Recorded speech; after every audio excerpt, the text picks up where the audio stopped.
बड़ी important video आप लोगों के साथ शेयर करने वाले। बांग्लादेश की एयरफोर्स के लिए जो सैकड़ों फाइटर जेट को बाय करेगा इंशाल्लाह। बांग्लादेश की फिजाइया में बहुत ही ज्यादा फाइटर जेट को ऐड किया जाएगा। आज की वीडियो इसी के रिलेटेड होने वाली है। अभी तक आप लोगों ने हमारे चैनल को सब्सक्राइब नहीं किया हुआ तो जल्दी से हमारे चैनल को सब्सक्राइब कर लीजिएगा। Without wasting the time video को स्टार्ट करते हैं।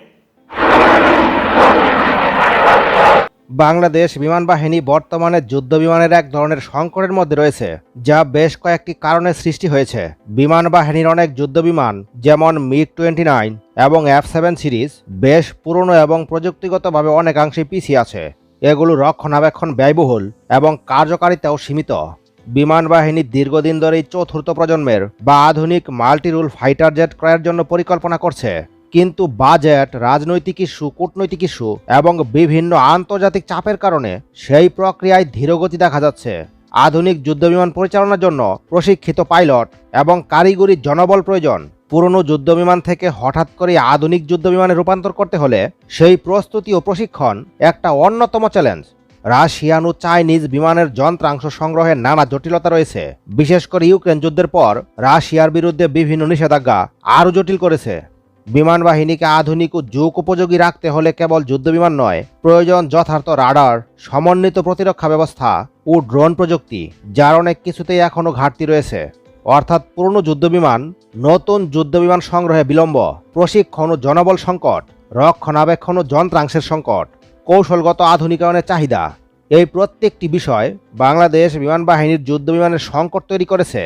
বাংলাদেশ বিমান বাহিনী বর্তমানে যুদ্ধবিমান আধুনিকায়নের একটি গুরুত্বপূর্ণ পর্যায়ে রয়েছে, যা ফোর্সেস গোল 2030 এর আওতায় বাস্তবায়িত হচ্ছে। এই পরিকল্পনার মূল লক্ষ্য হল বর্তমানের পুরনো ও সীমিত সক্ষমতার যুদ্ধবিমান প্রতিস্থাপন করে আধুনিক মাল্টি-রোল ফাইটার জেট সংগ্রহ করা। ইতিমধ্যে আধুনিক যুদ্ধবিমান পরিচালনার জন্য দক্ষ পাইলট ও কারিগরি জনবল প্রস্তুত করতে বাংলাদেশ বিমান বাহিনী 105 অ্যাডভান্স জেট ট্রেনিং ইউনিট প্রতিষ্ঠা করেছে, যা পাইলটদের উন্নত প্রশিক্ষণ প্রদান করছে। বাংলাদেশ বিমান বাহিনী যুদ্ধবিমান আধুনিকায়নের জন্য বিভিন্ন দেশের সঙ্গে আলোচনা চালিয়ে যাচ্ছে, যার মধ্যে চীন, পাকিস্তান, যুক্তরাষ্ট্র ও ইউরোপীয় দেশগুলো রয়েছে। এই উদ্যোগের মাধ্যমে বিমান বাহিনীর সক্ষমতা বৃদ্ধি পাবে এবং আকাশ প্রতিরক্ষায় উন্নয়ন ঘটবে। বাংলাদেশ বিমান বাহিনী চীনের জেট-এনসি মাল্টি-রোল ফাইটার জেট সংগ্রহের পরিকল্পনা করছে। প্রাথমিকভাবে প্রায় 16টি জেট-এনসি সংগ্রহের সম্ভাবনা রয়েছে।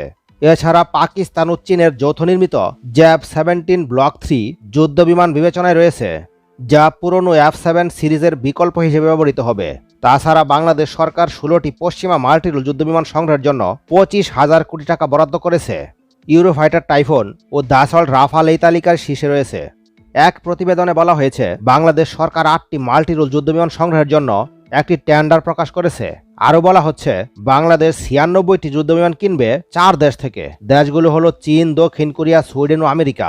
চ্যানেলটি এখনও সাবস্ক্রাইব না করে থাকলে সাবস্ক্রাইব করে ফেলুন এখনই, তা না হলে পরবর্তী ভিডিও আপনার কাছে নাও যেতে পারে। এই 4 দেশের যুদ্ধবিমান ক্রয়ে কোয়ালিটি ও দামের পার্থক্য রয়েছে। তাছাড়া এক এক দেশ এক এক রকম সুবিধা দিতে পারবে।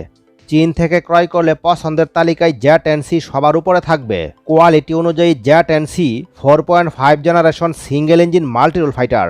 ইঞ্জিন হিসেবে ব্যবহার করা হয়েছে চীনের নিজস্ব তৈরি ইঞ্জিন ও রাশিয়ার তৈরি ইঞ্জিন। এর যুদ্ধবিমান কিনলে চীন বাংলাদেশকে যেসব সুবিধা প্রদান করবে তা হল long term maintenance package, local assembly ও যন্ত্রাংশ পাওয়ার নিশ্চয়তা। তাছাড়া প্রযুক্তি হস্তান্তর করে বাংলাদেশের যৌথ কারখানা নির্মাণের নিশ্চয়তা।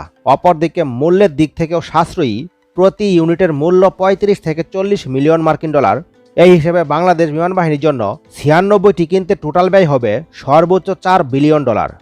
তাছাড়া দক্ষিণ কোরিয়া থেকে FA-50 ব্লক 20 ফাইটার ক্রয় করলেও তারা বাংলাদেশের টেকনোলজি হস্তান্তর করবে।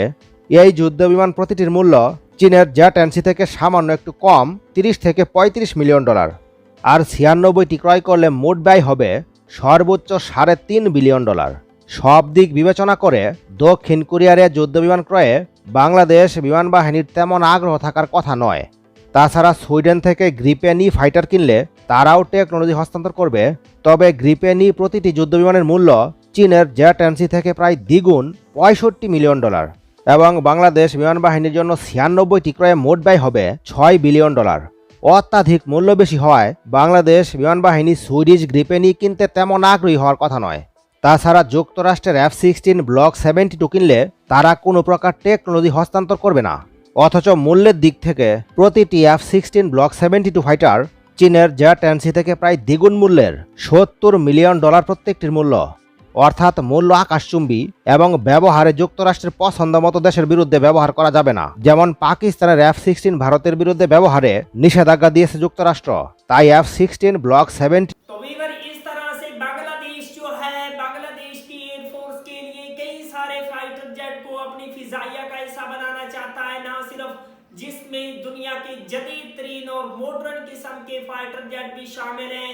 ज्यादातर बांग्लादेश जो है चाइना से फाइटर जेट को बाय करेगा। आप लोगों ने हालिया में देख ही लिया पाकिस्तान और इंडिया की वॉर में किस तरह से चाइना के फाइटर जेट का यूज करके पाकिस्तानी शानदार किस्म के पाकिस्तान के पायलट ने इंडिया को मुंह तोड़ जवाब दिया था। तो इसी तरह बांग्लादेश भी इंशाल्लाह फाइटर जेट को ऐड करेगा। अगर आप लोगों को मजीद इंफॉर्मेटिव वीडियो देखनी है जल्दी से हमारे चैनल को सब्सक्राइब कर लीजिएगा। मिलते हैं आपसे नेक्स्ट वीडियो में इंशाल्लाह, तब तक के लिए अल्लाह हाफिज।